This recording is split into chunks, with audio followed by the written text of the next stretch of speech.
Hi hello ನಮಸ್ತೆ ಸ್ನೇಹಿತರೆ. IPL 2025ರ ಶೆಡ್ಯೂಲ್ ಹೊರಬಿದ್ದಿದೆ. ಮಾರ್ಚ್ 22ರಂದು ಕೋಲ್ಕತ್ತಾದ ಈಡನ್ ಗಾರ್ಡನ್ನಲ್ಲಿ ಕೋಲ್ಕತ್ತಾ ನೈಟ್ ರೈಡರ್ಸ್ ವರ್ಸಸ್ ನಮ್ಮ RCB ಮಧ್ಯೆ ಮೊದಲ ಮ್ಯಾಚ್ ಉದ್ಘಾಟನಾ ಪಂದ್ಯ ನೆರವೇರುತ್ತೆ. ಸ್ನೇಹಿತರೆ, ಇಲ್ಲಿ ಗಮನಿಸಬೇಕಾದಂಥ ಒಂದು ವಿಷಯ ಅಂದರೆ, ಯಾವುದೇ ಟೂರ್ನಿ ಆಗಲಿ ಅಥವಾ ಯಾವುದೇ ಪ್ರತಿಷ್ಠಿತ ಕ್ರಿಕೆಟ್ ಟೂರ್ನಿಮೆಂಟ್ ಆಗಲಿ ಶೆಡ್ಯೂಲ್ ಯಾವ ರೀತಿ ಇರುತ್ತೆ ಅಂದರೆ, ಕಳೆದ ಬಾರಿಯ ಫೈನಲ್ ಪಂದ್ಯದಲ್ಲಿ ಇರ್ತವೆ ಎರಡು ಟೀಮು.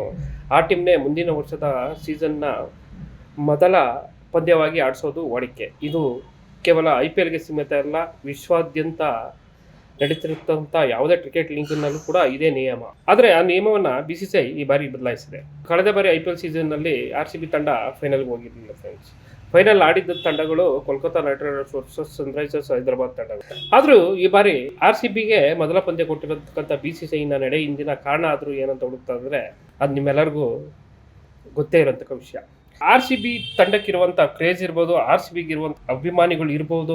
ನೆರೆಯ ಶತ್ರು ರಾಷ್ಟ್ರದಲ್ಲೂ ಕೂಡ RCB ಅಭಿಮಾನಿಗಳಿದ್ದಾರೆ ಅಂದರೆ RCB ಗತ್ತು ಜಗತ್ತಿಗೆ ಗೊತ್ತು ಅಂತಲೇ ಹೇಳ್ಬೋದು. ಇದರ ಲಾಭವನ್ನು ಪಡಿಬೇಕಂತ BCCI ಈ ಒಂದು ನಿರ್ಧಾರ ಕೈಗೊಂಡಿದೆ ಅಂತ ನನ್ನ ಭಾವನೆ. ಕಾರಣ ಇಷ್ಟೇ ಫ್ರೆಂಡ್ಸ್, ಉದ್ಘಾಟನಾ ಪಂದ್ಯ ನಡೀತಾ ಇರ್ತಕ್ಕಂಥದ್ದು ವಿಶ್ವದ ಎರಡನೇ ಅತಿ ದೊಡ್ಡ ಕ್ರಿಕೆಟ್ ಸ್ಟೇಡಿಯಂ ಆದಂತಹ ನಮ್ಮ ಈಡನ್ ಗಾರ್ಡನ್ಸ್ ಕೋಲ್ಕತ್ತಾದಲ್ಲಿ. ಉದ್ಘಾಟನಾ ಪಂದ್ಯಕ್ಕೆ ರಂಗೇರಬೇಕಂದ್ರೆ ಅಲ್ಲಿ ಕ್ರೌಡ್ ಇರಲೇಬೇಕು. ಸೊ ಆ ಕ್ರೌಡ್ ಕಾರಣಕ್ಕಾಗಿ ಶೆಡ್ಯೂಲ್ ನಿಯಮವನ್ನೇ BCCI ಮುರಿದಿದೆ ಅಂದರೆ RCB ತಂಡದ ತಾಕತ್ತು ಅಷ್ಟಿದೆ ಫ್ರೆಂಡ್ಸ್. RCB ಬದಲು ಬೇರೆ ಯಾವುದೇ ತಂಡನ ಮೊದಲ ಪಂದ್ಯದಲ್ಲಿ ಆಡಿಸಿದ್ರೆ ಅಷ್ಟು ದೊಡ್ಡ ಈಡನ್ ಗಾರ್ಡನ್ನ ತುಂಬಿಸೋದು BCCIಗೆ ಅಷ್ಟು ಸುಲಭದ ಮಾತಲ್ಲ.